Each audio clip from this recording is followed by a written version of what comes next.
So welcome to today's session on Gray Literature Fundamentals, hosted by Library and Information Services at UHN. Thank you for joining us today.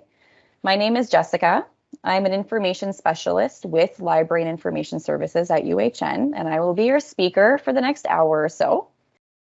So today we're going to talk about some of the basics of gray literature. Gray literature can often be complex and overwhelming to search.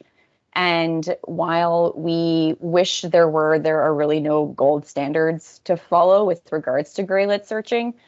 So this workshop will hopefully help you kind of define what gray literature is, identify some key resources, tools, search processes, and also documentation strategies when it comes to gray literature. But before we jump into things, I did want to ask all of you a question. What do you think is gray literature? What do you think is considered as gray literature? I am going to in the browser here. So what counts as gray literature? Reports.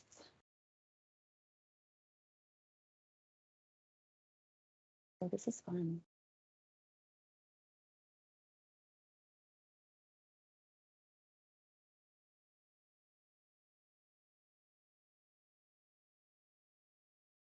Oh, I love this. Okay.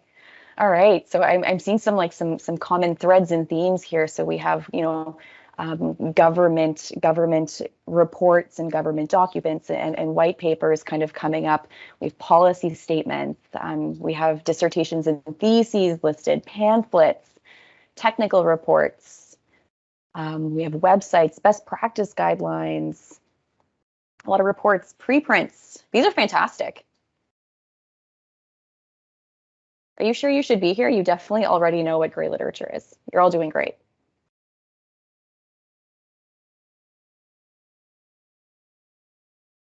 We have abstracts,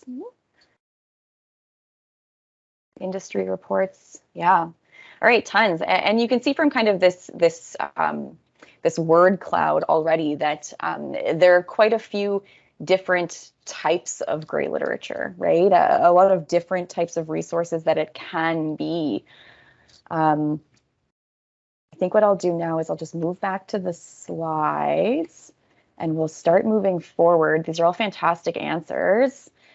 So when we ask, like, what is gray literature? You can see from the answers that have come up, you would think that it's maybe an easy answer, but there really is no perfect definition to meet everyone's needs. You'll see on the slide here that we have a very, very simplistic definition of what could be gray literature. So the idea of anything not published in a journal. I put a little question mark here because I think it's really not that simple. And I get a sense from the answers that we've seen so far that you probably know that. You could argue that, even with this, sometimes conference proceedings are published in journals. That's considered gray literature, even though it's in journals. Sometimes you'll see advertisements in journals, another example of gray literature. So even with this idea of anything not published in a journal, there's still some caveats there. And we can also think about books, for instance, right? Like in some fields, the idea of kind of book publications can also be considered not gray literature. So would we say anything not published in a journal or book? Again, that question kind of comes into play with book as well. I have a couple of definitions for you, and these are also included in your handout that are a bit more formal. One definition is information produced on all levels of government, academia, business, and industry in electronic and print formats, not controlled by commercial publishing, i.e., where publishing is not the primary activity of the producing body. And then another working definition could be gray literature refers to informally published written material, such as reports, that may be difficult to trace via conventional channels, such as published journals and monographs, because it is not published commercially or not widely accessible. So you'll see that with these definitions, there's a lot of, I hate to say it, but gray area when it comes to defining gray literature. A lot of it may be field dependent or content dependent. So in this definition, for instance, with this anything not published in a journal, I think that this maybe rings a bit more true in health research or in the health field than we see in other fields, because we put so much weight on the peer review of journal articles in healthcare, that the emphasis might be a little bit more, might be stronger on journals than books or textbooks, let's say, in health than we would see in maybe the humanities or the social sciences, right?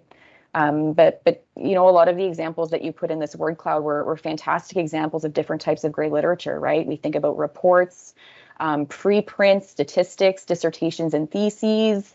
We think about conference abstracts, policy papers, white papers, government documents, guidelines, presentations, and the list goes on. And I do think in your handout there is a rather lengthy list of examples of different types of resources that could be considered gray literature. What do we even look for? So this is a tough question, and I think that oftentimes when someone is searching for gray literature, they try to avoid answering this question, right? One of the things I often see as an information specialist is people using a singular approach to finding gray literature. It goes, I want to search for gray literature. They decide that they will do a bunch of different searches in Google for a couple of different key terms, and then whatever lands on the first page, that's what's out there. That is the gray literature. And I hope that one of the things that you walk away from this session with is that, you know, while there are many other kind of more effective strategies that you can use to search for gray literature, there are a lot of different resources that you can use, and what you might search for and how you're going to search for it can be very different depending on the question you're trying to answer. So what gray literature you need or can use depends entirely on your project and your research question. And what types of gray lit you want are going to determine what strategies you apply to searching. So I have a couple of examples. Let's say you were looking for what Canadian medical schools had perioperative fellowships in anesthesia. So sure, like you could do a traditional, you know, literature search in a database to see if there are any papers that talk about programs that have maybe evaluated their perioperative fellowships in anesthesia. But that won't really give you a full picture of what programs are out there. So a better strategy might be to, you know, maybe determine what are the Canadian medical schools in Canada and search their individual websites to see if they have fellowships listed. Alternatively, perhaps there's an anesthesia professional association that has a list of all of the Canadian fellowships in their field. So those would be the types of strategies you could take instead of more traditional searching or just doing a quick Google search and hoping that all of the programs show up on your first page. Let's say we were looking for information and communication technology or e-health policies in Latin America. You would probably want to list all of the country's government sites and then search them, maybe not just in English, but also thinking about Spanish and or Portuguese publications to see what their listed policies might be. Another example could be if you were looking for medical device approvals of a new laparoscopic surgical grasper. You would probably want to consider who would be monitoring or filing information on that topic, right? So in Canada, probably Health Canada, in the US, the FDA, who are the organizations that cover medical device monitoring. So where you look is very much driven by what you're looking for, which is very much driven by what question you're asking. Now, when should I consider gray literature? I'll preface this list by saying that it's never a bad idea to consider looking for gray literature when you're starting a new project, period, or when you're, looking to answer some sort of question, just to see, if there's anything out there at all. While this session isn't necessarily focused only on knowledge syntheses, it is something that we talk about a lot at UHN Libraries. So it is kind of, a point here that we do discuss. We know that a lot of the guidelines for knowledge syntheses mention considering gray literature. So if you are working on a knowledge synthesis, like a systematic or a scoping review, it is worthwhile to explore whether gray literature could address your research question how that could be integrated into your protocol or your research plan in the developmental stages of a review project, right? Like just like identifying what databases you're going to search, developing your inclusion-exclusion criteria, how gray literature fits into that picture is another question you should be considering at those developmental stages. Another option, thinking outside the lens of just knowledge syntheses too here, another would be if there's a lack of published journal literature on a topic in general, right? Are those answers maybe found somewhere else? So the information and communication technology in Latin America question we asked in the previous slide, right? This is probably an instance where you're not going to find anything in journal articles and need to think outside the box a little bit.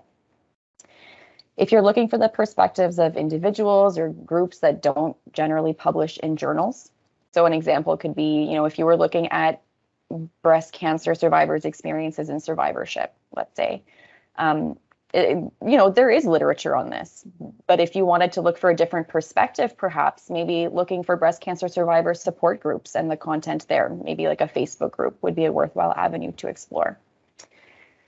And then when you're looking for, statistics, government policy, or, if you're doing primary research, if you're just looking to pull data for analysis, an example could be maybe even text mining Twitter posts for public reactions or attitudes towards a recent event, let's say. So a lot of different kind of potential ways that gray literature can be used or implemented as evidence. Now, the how. How can I apply gray literature? Gray lit can be applied in a lot of different ways. So right out of the gate, like I said before, you can search gray literature alongside traditional literature to see what's out there on a topic, right? It's an opportunity for perhaps identifying diverse or maybe emerging perspectives. It can help identify trends. It can help identify potential directions for future research, or can even sometimes just be the data for your analysis, right? So depending on what you're doing, including gray lit has the potential to potentially enhance the comprehensiveness of the evidence, of the resources that you're using as evidence. It can, in some instances, help reduce publication bias. So if we think about it in the sense that journals tend to publish more positive papers, it might be able to show another perspective or lend a more balanced picture to the evidence being reported. It may also address a paucity of published literature on a particular topic if that's something that's lacking. So this slide here is, it's just a couple of different articles that have been published quite recently in the last year that use gray literature in a variety of different ways, and not just in a variety of different ways, but they also use different types of gray literature, right? So I think what we'll do for the next couple of slides is just go through a couple of these examples and identify the types of gray literature that they're looking at and how they're being applied. So in this first example, we're looking at a study that looked at the experiences of persons on methadone maintenance treatment during COVID. And what the researchers did is they extracted posts from a subreddit and they used that as their primary data source. So they went to the Our Methadone subreddit and, within a certain window of posts, right? So the entirety of, or half of January 2020, and extracted 308 of the posts that mentioned COVID as a keyword in those posts. And that was the data that they used for their analysis. This one here is a systematic review of culturally competent family violence responses to women in primary healthcare. And in this case, they used kind of a bit of a blend, right? So they looked at English language peer-reviewed articles. So they did kind of the traditional literature searching, looking for, non-gray lit strategy. And then in their abstract, they say, that they also looked at gray literature items.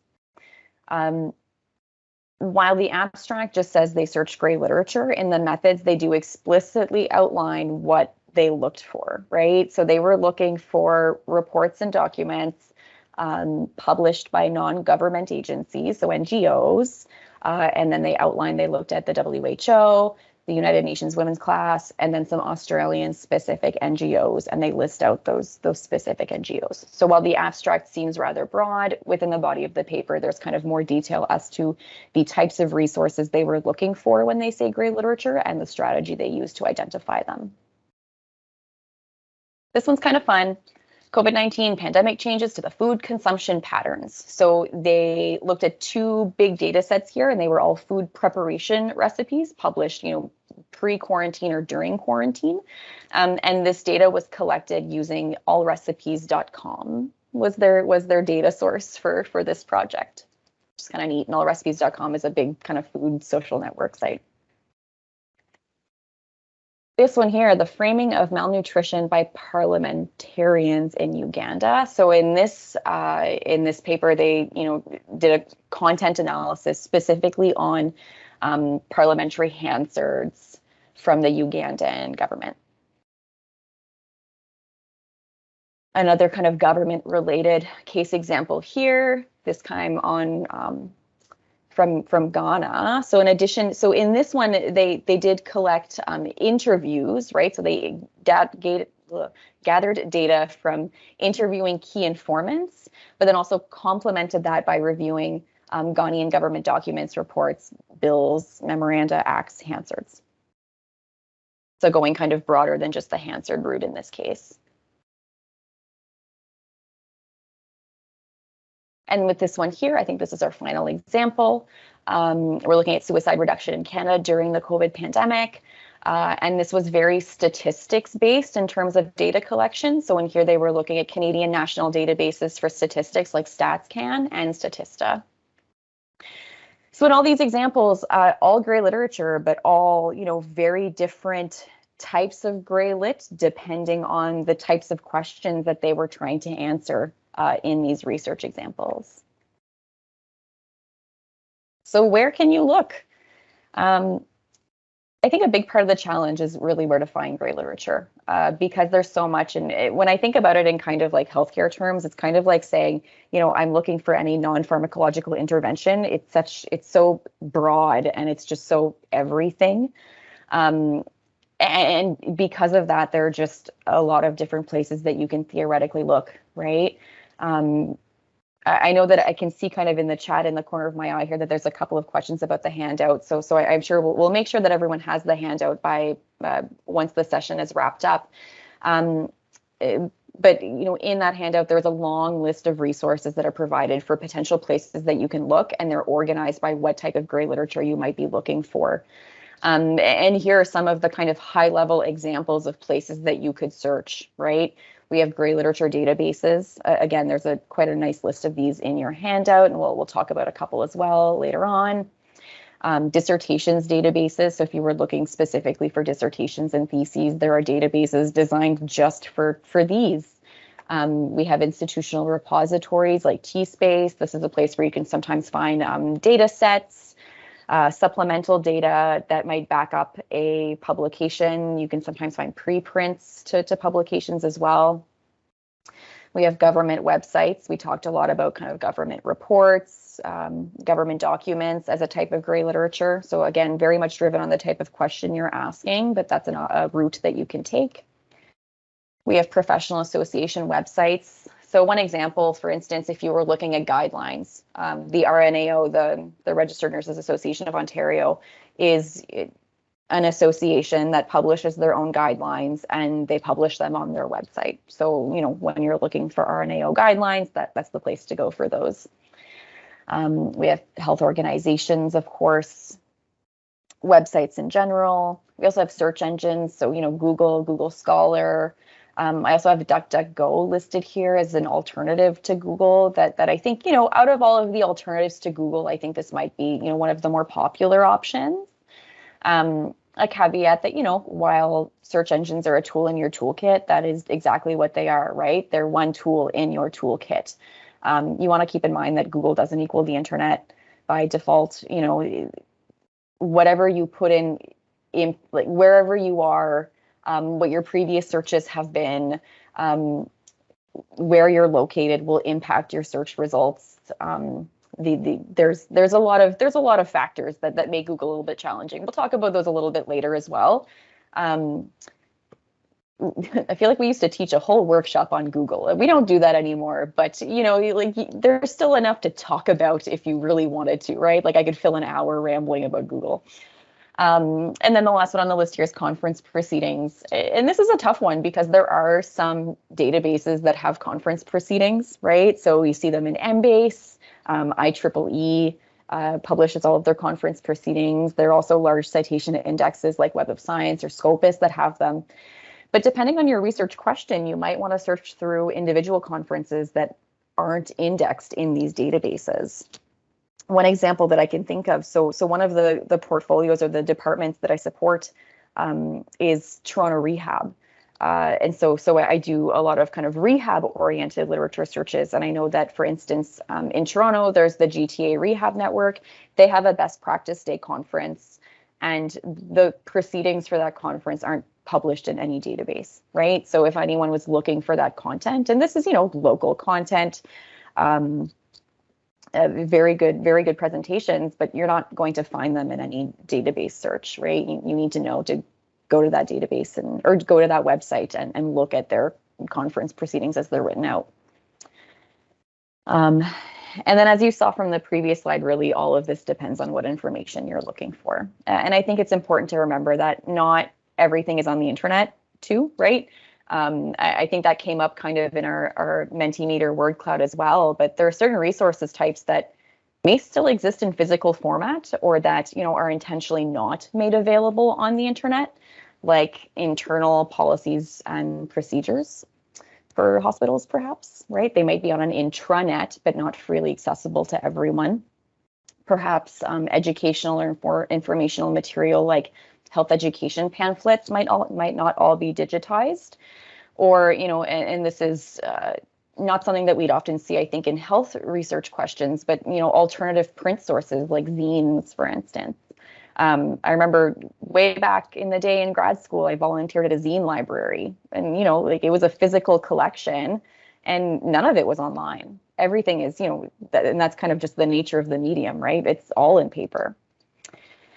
So I guess my final suggestion here in terms of where can you look if you're not sure, you can always contact your information specialist for support in help in kind of locating what types of resources to use or identifying what types of resources to use, depending on your research question.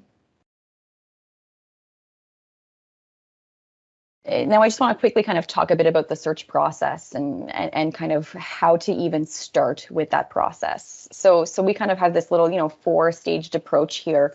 The first thing being to consider is, maybe brainstorm, where do you think what you're looking for might show up, or who is publishing it, right? What kinds of resources would be potentially giving me the information or answering the question that I'm looking for? Perhaps, a preliminary search can help you get a lay of the land and determine what you need, what's out there, what's feasible. Alternatively, perhaps there are published studies that exist that are using certain types of data sets, and then that might help you kind of identify, well, they looked at these sources and they used these strategies. Perhaps, that's an approach that I can take as well, right? So you want to also consider who is going to produce the information you need. If you were looking for Canadian morbidity statistics, thinking about Stats Canada or CIHI, right? This is, again, keeping in mind that not everything is available on the internet. I think one of the challenges I see is that sometimes when doing research, there's this idea of dismissing something if you can't find it already online, but just emphasizing that doesn't mean that something doesn't exist or it's not important, right? It's also valuable ahead of time to consider the how. So are you going to use a search engine? If yes, what are you going to search for? How much are you going to review? Are you going to look at all of the different results? That might not be possible. Are you going to look at maybe the first 100 results of every search you do? Or are you going to keep on looking until things no longer look relevant? How many different types of keywords are you going to use? Are you maybe going to go to specific websites and are you going to browse them? Or are you going to use the internal search function of those various websites instead, which, if anyone looks at the corporate intranet, like no offense to our corporate intranet, but I don't have much success using that search function personally. I would be more inclined to kind of browse that kind of website rather than trust the search internal search functions. So depending on the site you're looking at, you'll need to make that decision. Again, there's really no gold standard for how to search for gray literature. Depending on your purpose, your project, your strategy may be different. But one thing that we do suggest is that whatever you do end up doing, it can be very valuable to track and document what you've done. So not just kind of what you plan on doing, but also what you've done. So when it comes to gray literature, you know, this is kind of an example of what documentation could look like, right? Maybe keeping track of the date that you accessed a resource, the URL of the resource, the name of it. If you were doing a search, let's say, searching kind of, these are the terms that I searched, and these are the things that I found that were useful, right? So a couple of reasons for why this documentation can be valuable. Again, like depending on the type of project you're doing, but it can save you the trouble of researching the same resource. So if you have a record saying, I went to this resource, I searched these terms, this is what I found. Having that record can help you make sure that you don't have to kind of redo it again later on in case you didn't remember, oh, did I search orange or did I only search apple? Right? Another thing that it can do is help you identify if you've missed a term while searching for a resource. Oh, look, I only searched apple. I didn't search orange in that database. I better go back and search orange as well. It can help you answer questions from, you know, good old reviewer number 2 regarding, you know, what you looked for, what you found, why you chose to include something versus why you didn't choose to include something. It can help you with writing a method section if this is something you're doing for research or for publication. It can, you know, if there are requirements that you're expected to provide this type of documentation for transparency or for replicability, right? This can be important, especially if we're talking about something like a knowledge synthesis process.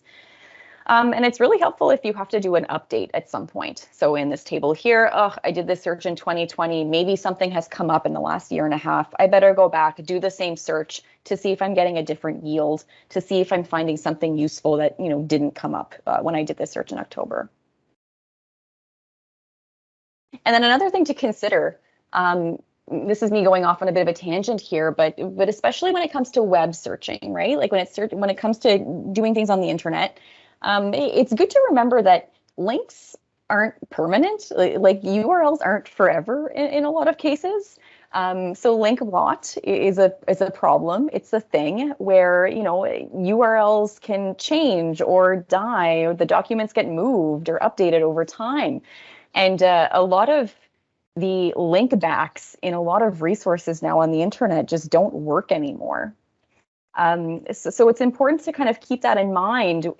I can guarantee that probably everyone in this kind of Teams meeting has some sort of document online, and there is a URL in that document that no longer works. So keeping track of that kind of documentation can help you in the future in terms of, okay, well, at least even having an accession date saying, well, I looked at it on this day, and I know that, you know, October 4th, 2020, this link worked. Even though it doesn't work now, I can still say at this time it worked. This is where I found it. This is how I got to it, right? So it can be valuable in that sense. And then just as another kind of fun, good resource to know about when it comes to this type of situation, I don't know if folks have heard of the Wayback Machine, but it has saved me so many times. Hosted by the Internet Archive, the Wayback Machine crawls the internet and basically takes a picture of several different sites that it has the ability to crawl on the web. As an example, the other day I had posted a YouTube video to a resource page, and someone tried the link and they said, oh, it's private. Like I can't get to it anymore. When I posted it, it wasn't private. It was a public YouTube video. But since then, someone had moved it to private. And I kid you not, I put the link into Wayback Machine, and the Wayback Machine had crawled this video. And so I was still able to watch the video, even though the person had put it on private on YouTube. now, because I was able to watch it from this timestamp from like a year ago. So one, scary. Two, what you put on the internet, although the link might not be permanent, the content can sometimes be permanent. So, that's awesome, but also absolutely terrifying at the same time. I will show you an example of the Wayback Machine here. Just going to open this tab. So this is an example, not of a page that doesn't work anymore, but used to work in the past. But this is UHN.ca. So this is UHN.ca in April 5th, 2004. How far we've come. Right? Look at that. Beautiful. Great website for 04. Not so much for 2020. Okay, let's go back to my slides here. That was my little rant on Wayback Machine. I hope you enjoyed that. So one other thing about kind of documentation and keeping your resources organized, there are a lot of citation managers that have browser plugins.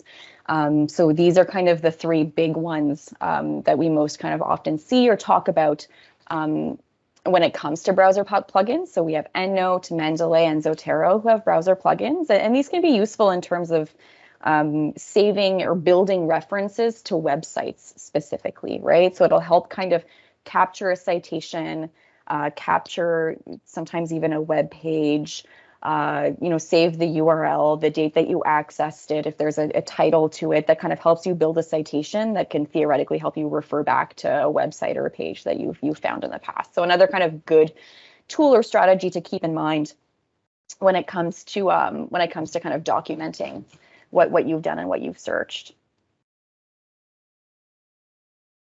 So I want to try a little activity here.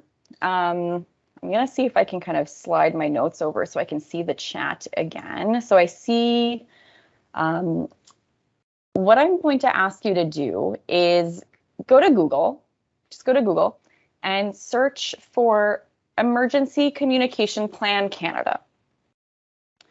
And once you've done that, I would love if you could come to the chat and let us know in the chat how many results you got in your Google search. Like, what was the total results you got in your Google search? And also, what was the first result from your Google search?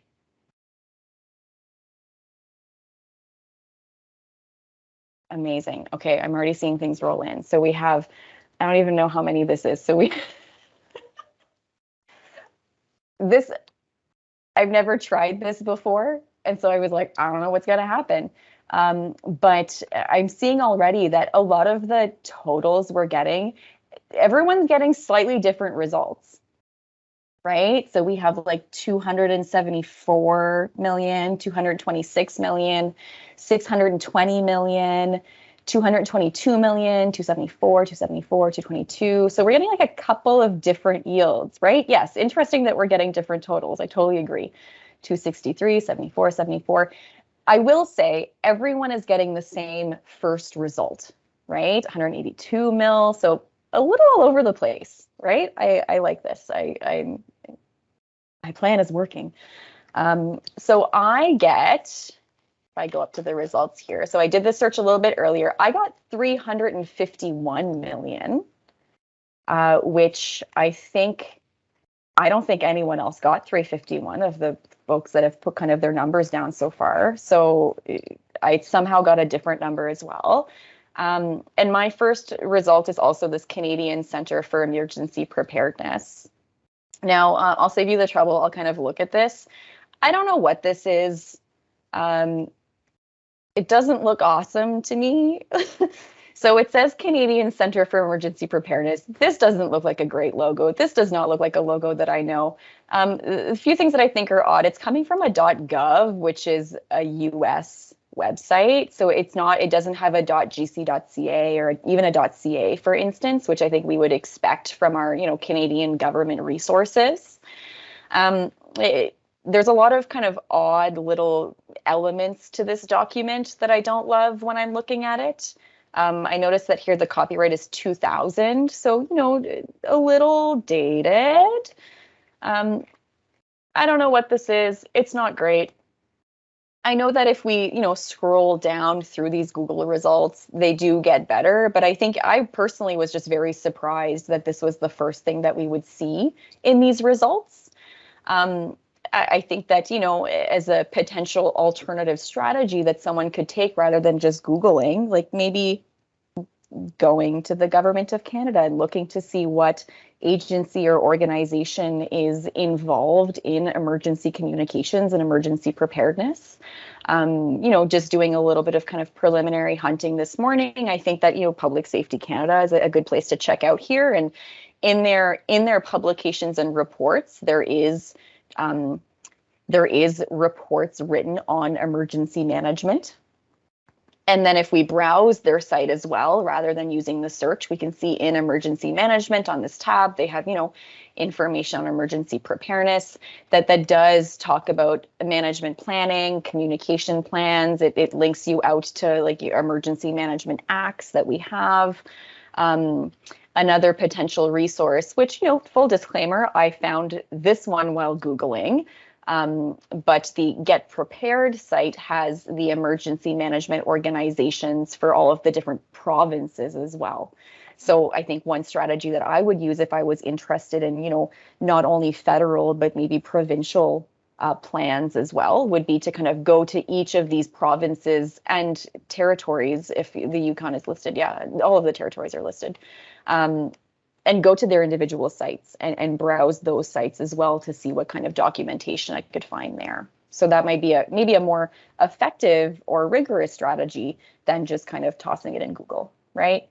So I think we can pull a couple of lessons from this exercise. One is kind of, reiterating the value of documentation because it's rather difficult to reproduce web searches or search engine searches. So, it's good to track exactly what you searched, where, when, what you found, because it's not going to be the same for everyone every time. I'm wondering how much we messed up like Google's metrics for today. Like they're like, for some reason, a lot of Canadians in Toronto are very worried about emergency communications today. Another thing to, keep in mind is, the impact that just a few terms can do to Google searches. So along with the, lack of transparency and consistency caused by these algorithms, right? Between just this group, we all managed to get really different terms. And maybe it's our location, maybe it's our previous search histories, maybe it's our settings on Google, maybe we all just kind of typed things slightly differently, right? Maybe someone put in communications instead of communication, or maybe someone wrote Canadian instead of Canada. And that may have been the reason for this impact. Another thing to keep in mind, and I kind of threw this slide in at the last minute yesterday, because I spotted this on Twitter and thought it was really interesting and something I hadn't really thought about before. But in this post, I read kind of the piece, and it says that recently Health Affairs, and Health Affairs is a peer-reviewed health policy journal, published an entire issue dedicated to the topic of racism in health. And they wanted to kind of submit for Twitter and Google ads with regards to their issue. And they were all blocked or declined because the algorithm detected that they were talking about racism. So there's already, and there are kind of books and publications that are written on this in previous years that, there is evidence that the search engine algorithms, not just Google, I think all of them, can reinforce racism. And this article goes a little bit deeper and asks the question, what happens when those algorithms mean we can't even talk about it?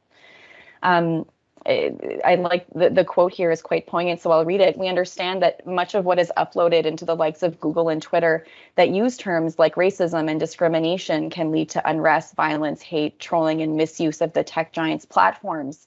But there's no way to change this if those same platforms silence content that is designed to lead to productive discourse.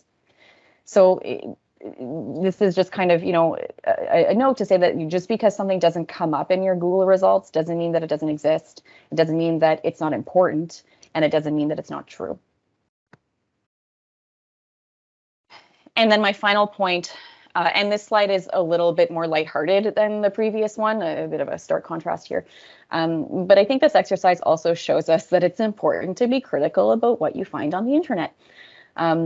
Scholarly publications like books and journals pass through a formal publishing process and are subject to in-depth editing and review, and that's not the case for all of gray literature, right?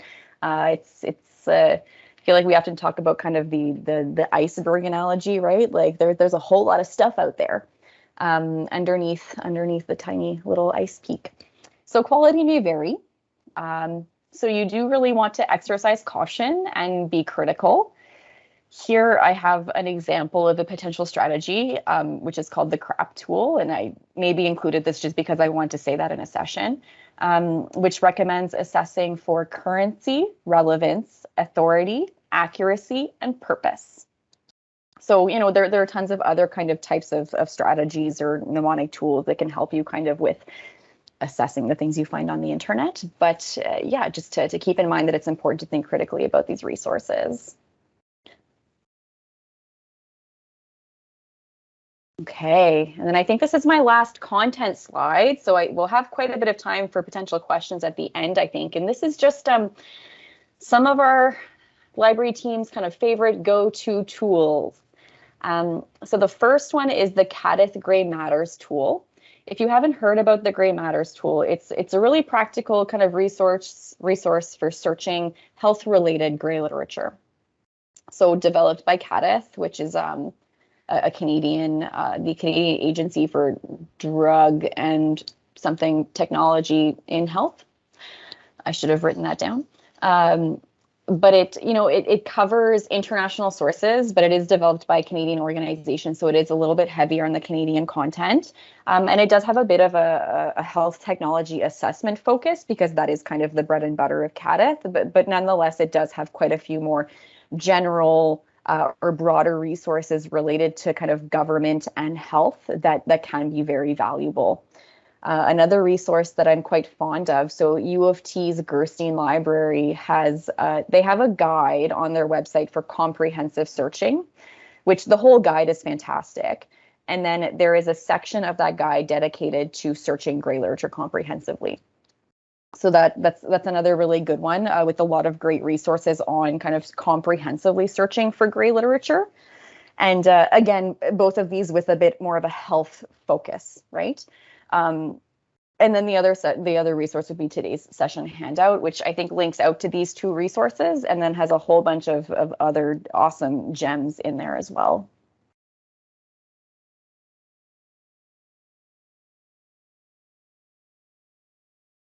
Okay, we do have a question. Thanks for the workshop. Any advice regarding non-English information? That is tough because I think, you know, it depends on what it is you're looking for. But, you know, my recommendation would to, I suppose, if you can search in that language, that is probably one of the best like leg ups or strategies that you may have. So I mean, I don't. From my kind of experience or my perspective, I'm bilingual. I can speak French. And so if I was looking for Canadian content, if I was looking for kind of like, you know, Canadian resources or documentation about XYZ, I'd be mindful that, you know, there was a large population of Canada that, you know, we have our second official language, French. And especially if you were looking for resources or documentation coming from Quebec or maybe even New Brunswick, that there's a likelihood that those resources would be Francophone resources and not necessarily written in English or even translated in English. And there are many organizations that, you know, work purely in French in those instances. So to have the ability to actually search them in that language is quite helpful. I know that if we do go down the route of Google searching, let's say, there is the ability to limit by language, right? So one thing that we didn't go into today is some of the advanced search functionalities that you can use in some search engines that can kind of help you, navigate some of the issues that the just basic Google search doesn't really hit. But one of those options could be limiting to either maybe a geographic location where you think that language is prominent, or, you know, limiting to I only want things that are written in French, or, you know, also thinking about using your search terms in French as well, right? So I think those would be some of the recommendations that I would have to get started with non-English publications, specifically when it comes to gray literature. Thank you so much for coming today. Like I said, if you have a chance, please fill in the evaluation form. And yeah, thank you all very much for coming. It was a pleasure.